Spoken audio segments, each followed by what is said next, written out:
कराची में ट्रैफिक के मसाइल हल करने के लिए सर्कुलर रेलवे चलाने की तैयारियां शुरू कर दी गई हैं। शहरियों को ट्रैफिक जैम से छुटकारा दिलाने और उन्हें सफर की तेज रफ्तार सहूलत फराहम करने के लिए पहले मरहले में तजावुजात हटाने का काम शुरू कर दिया गया है।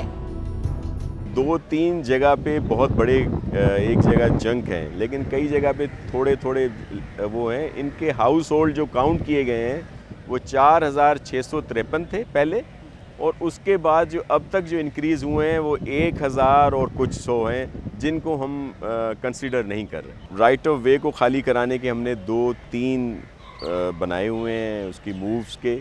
एक जो बिल्कुल सॉफ्ट टारगेट है, जो थोड़ा बहुत इंक्रोचमेंट है, उसको पहली फुर्सत में उसको खाली कर रहे हैं। 43 किलोमीटर सर्कुलर रेलवे के मंसूबे के लिए नए ट्रैक बिछाए जाएंगे, किराया भी कम होगा। आपको यहाँ पे सिस्टम नज़र आएगा जो लोगों के लिए बहुत अच्छा भी होगा, और उसकी जो कीमत है, किराया जो होगा वो भी बहुत कम होगा, सब्सिडाइज होगा। मंसूबे के लिए महकमा रेलवे का भी मुकम्मल ताउन हासिल है।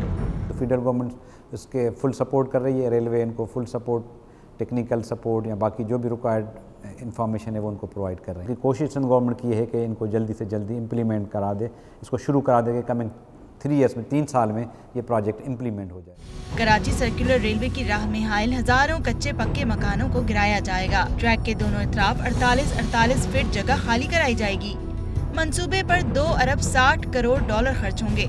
ये रकम चीन आसान कर्ज की सूरत में फराहम करेगा।